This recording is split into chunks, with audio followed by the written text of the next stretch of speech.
Hello guys, আসসালামু আলাইকুম। আশা করি সবাই ভালো আছেন। আলহামদুলিল্লাহ আমিও ভালো আছি। তো অনেকদিন পর চলে আসলাম আবার আপনাদের মাঝে নতুন একটা ব্লগ নিয়ে। আজকের ব্লগটা মূলত হচ্ছে একটা বিয়ে নিয়ে। আর বিয়েটা হচ্ছে আমার হাজব্যান্ডের বন্ধুর বোনের বিয়ে, সেই হিসেবে আমাদেরও বোন।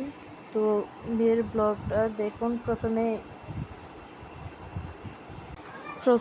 আপনাদেরকে জানিয়ে নিচ্ছি যে এই ভিডিওতে কি করেছে, ভিডিওতে কি আছে বা কি ধামাকাদার কিছু আছে কিনা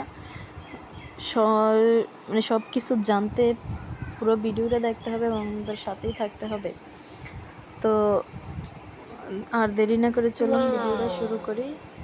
এই যে প্রথমে আমি আমার নিজের ভিডিও প্রথমে তো আমি আমার একটু ভিডিও করে নিয়েছিলাম আর চারদিকে ঘুরে ঘুরে দেখাচ্ছিলাম যে কে কোথায় যাচ্ছে বা কাকে কেমন দেখাচ্ছে, যাই হোক।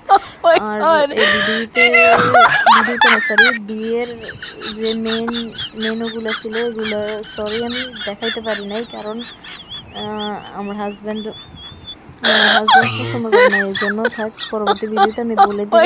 হয়তো ভিডিওটা বেশি বড় হয়ে যাবে, আরেকটা পার্ট আছে আমি পরে দিয়ে দিব। আর প্রথমত দেখেন আমাদের এন্ট্রিটা দেখেন কিভাবে আমরা মামের কিভাবে এন্ট্রিটা নিচ্ছি। তো কি বলবো, সম্পূর্ণ ভিডিওটা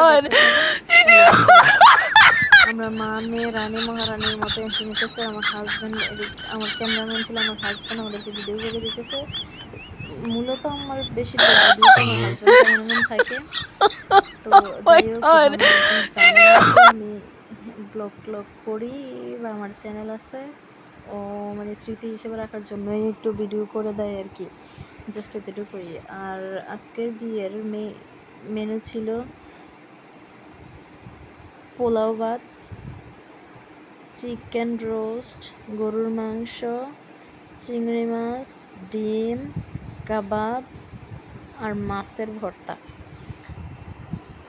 অনেকে আবার মনে মনে বলতে পারেন যে বিয়ের ব্লগ জামাই বউকে তো দেখায় নাই। হ্যাঁ, জামাই বউকে দেখাই নাই, কারণ ভিডিওটা বললামই তো, প্রথমেই বললাম ভিডিওটা অনেক বড় লং হয়ে যাবে, এই জন্য দেখাই নাই। আরেকটা ভিডিওতে চেষ্টা করব জামাই বউকে দেখানোর, অথবা যদি আরেকটা ভিডিও নেক্সট দ্বিতীয় পার্ট নাও দেই তাহলে ভেঙে দেখানোর চেষ্টা করব। এখন খাবারের মধ্যে দেখেন খাবার দিয়ে দিছে আমাদেরকে। তো খাবারের মধ্যে হয়তো হালকা পাতলা দেখা যেতে পারে যে মেনুগুলা। তো আমাদেরকে টেবিলে খাবার দিয়ে দেওয়া হয়েছে। তো আমার মেয়ে প্রথমে চিংড়ি মাছ নিয়ে নিছে আর আমি খাবার খাওয়ার জন্য প্রস্তুত হচ্ছিলাম। এখন হচ্ছে আমাদের বিদায়ের পালা। আমার বিয়ে খাওয়া শেষ, সবাই থেকে বিদায় নিয়ে এখন আমরা চলে যাচ্ছি। এখন পরবর্তী পার্ট দেখতে চাইলে বা নেক্সট কোনো ভিডিও দেখতে চাইলে আমার সাথেই থাকুন এবং ভিডিওতে একটা লাইক দিয়ে চ্যানেলটাকে সাবস্ক্রাইব করে দেবেন। আল্লাহ হাফেজ সবাই, ততক্ষণে সুস্থ থাকবেন, ভালো থাকবেন। Bye bye, tata.